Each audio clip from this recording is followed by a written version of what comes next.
সুপ্রিয় শিক্ষার্থীবৃন্দ, আসসালামু আলাইকুম। আমি মোহাম্মদ আনোয়ার হোসেন, নবম শ্রেণীর গণিতের তোমাদের ধারাবাহিক আলোচনায় আজকে আবার হাজির হয়েছি। 123 পৃষ্ঠা অর্থাৎ পঞ্চম অধ্যায়ের ধারাবাহিক আলোচনা চলছিল। আজকে প্রতিস্থাপন পদ্ধতিতে 123 পৃষ্ঠার দেখো 3 নম্বর অঙ্ক সমাধান করে দিব। তো চলো দেখা যাক সমাধানটি। আচ্ছা, প্রতিস্থাপন পদ্ধতি সম্পর্কে আপনি ধারণা আছে? প্রতিস্থাপন পদ্ধতি মানে এই যে অনেক সময় কনফিউশন হয়, এক্স অথবা ওয়াই যে কোনো একটা মান বের করলেই হবে। যে কোনো একটা মান যে কোনো একটা সমীকরণ থেকে বের করবো। যদি 1 নাম্বার থেকে বের করি তাহলে 2 নম্বরে বসাবো, আর যদি 2 নাম্বার থেকে বের করি তাহলে 1 নম্বরে বসাবো। আর এখানে যেহেতু ভগ্নাংশ আছে, এই 2 সরাই নিলে কিন্তু 1/x হবে, আর 5 সরাই নিলে 1/y হবে। আমরা 1/y অথবা 1/x বের করবো, কারণ এই দুইটা মান এখানে ওই রকম সিস্টেমে আছে, ওইভাবে মান বসানো যাবে। তো 1 নং থেকে সবসময় একটা নির্দিষ্ট নিয়মে কাজ করলে সহজ হবে। কারণ আমি বরাবরই 1 নাম্বার থেকেই মান বের করব। 1 নাম্বার থেকে বের করে এটা এই মানটা y যদি বের করে y এর মানটা 2 নম্বরে বসাবো। তাহলে এখন এখানে 1/y বের করব, 5/y। তাহলে এই 2/x টা ডান পাশে গিয়ে বিয়োগ হয়ে যাবে, 2/x। এখানে 5 টাকে আলাদা করলে আসলে 1/y। এই 5 গুণ অবস্থা আছে, এটা ওই পাশে বার করে দিলে ভাগ হবে। 1/y থাক, কোনো সমস্যা নেই। 1 - 2/x / 5 এই যেভাবে আছে এইভাবেই 1 এই যে এখানে 1/y আছে, 2টা সরাই দিলে 1/y। এই 1/y এর এই মান পুরো মানটা এখানে বসাবো। এটাকে সমীকরণ নাম্বার 3 তাহলে লিখে নেব যে এইভাবে লিখব যে 1/y এর মান 2 নং সমীকরণে বসাবো।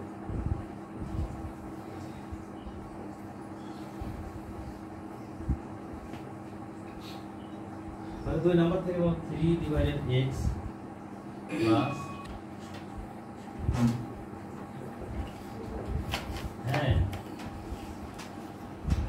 এটা বললাম যে 1/y এর মান বের করলাম, তাহলে 2 নম্বরে 1/y বের করব। এই কারণে এই 2 নাম্বার থেকে কিন্তু 2টাকে আলাদা করে দিলাম, আর 2টাকে যখন আলাদা করলাম এখানে কিন্তু 1/y আছে। তাহলে এই জায়গায় এই যে 1/y এর যে মানটা, এই মানটা পুরোটা এখানে বসে যাবে।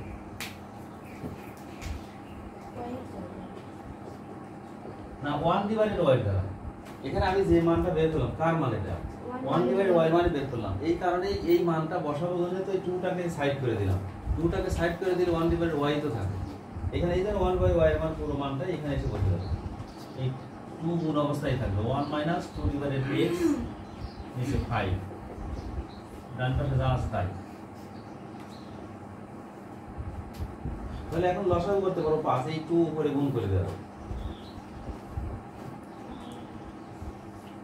এখানে 3/x অথবা এই ভগ্নাংশটা আমরা গুণ চিহ্ন দিয়ে উল্টায় দিতে পারি, তাহলে আরো একটু সহজ হবে। 3/x প্লাস এই 2 যদি লবের সাথে যায় তাহলে 2 জনের সাথে গুণ হবে, 2 একে 2 আর এই 2 গুণে 4। 2 - 4/x নিচে 5। এই কাজটা করে নিলে পরে লসাগুটা সহজ হবে। এটা লব কিন্তু 2 - 4/x এই পুরোটা হচ্ছে লব, আর 5 হলো হর। তাহলে গুণ চিহ্নটা যদি উল্টাই দিই, 5 এর নিচে একটা মনে মনে আমরা 1 ধরতে পারি। তাহলে উপরে লব আছে 2 - 4/x গুণন 1/5। 1/5 আলাদা গুণ করে দিই। 3/x এই 2 এর সাথে 1/5 গুণ করলে কত হয়? 2/5। আর এখানে গুণ করলে উপরে 4 নিচে 5x। আমরা এই এর সাথে তো x নাই, 2/5 এর সাথে x নাই। এই মানটা আমরা পক্ষান্তর করে ওই ডান পাশে পক্ষান্তর করে দিই। তাহলে শুধু x বাম পাশে থাকবে, x গুলো লসাগু করলে তাড়াতাড়ি এই মানটা হয়ে যাবে।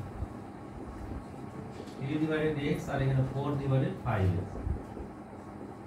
তাহলে 2/5 ডান পাশে গেলে -2। তাহলে এখানে লসাগু কত হয়? -5x। লসাগু হবে 5x। তাহলে x কাটা যাবে, 5 3 এর সাথে গুণ, 3 5 15। এটা 5x বাদ এই 4 এখানে আসবে। 5 আর 20 এর লসাগু 20। তাহলে 19 বিয়োগ 5 দিয়ে 20 কে ভাগ করলে 4, 4 দুগুণে 8। এখানে 15 বিয়োগ 4 11, আর 19 বিয়োগ 8 এখানেও 11। এখন 1/x রাখবো, আর 11/5 ওই পাশে বার করে দিলে উল্টে যাবে, 5/11। 11 ভাগ 20 গুণন, তাহলে 5/11। 11 কাটা, আর 5 দিয়ে 20 কাটলে 4 5 20।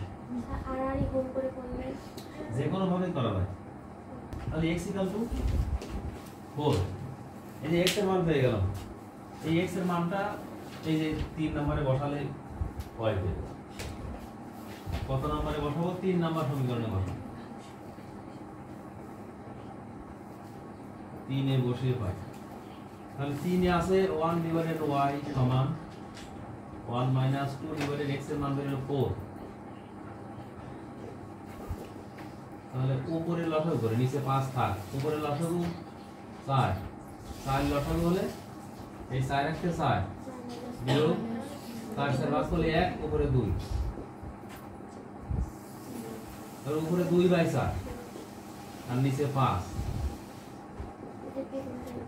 2/4 গুণন 1/5, 5 এর নিচে একটা 1 আছে, উল্টায় দিলে 1/5 হবে। তাহলে এই 2 কাটাকাটি করলে ফাইনালি কত? 1/10। এই 1 ডিভাইডেড y এর মান 1/10, আর গুণ করে দিলে y সমান 10। তাহলে x এর মান 4 আর y এর মান 10। আমরা লিখব নির্ণয় সমাধান xy ইকুয়াল টু x এর মানটা আগে y এর মানটা পরে। তাহলে এই 123 পৃষ্ঠার একক কাজের 3 নাম্বার সমাধান দেখলাম আমরা। তো তোমরা সঙ্গে থাকবে এবং পরবর্তীতে এই 123 পৃষ্ঠা 4 নাম্বার বাকি থাকলো, এটা পরবর্তী ক্লাসে আমি দেখাবো ইনশাল্লাহ।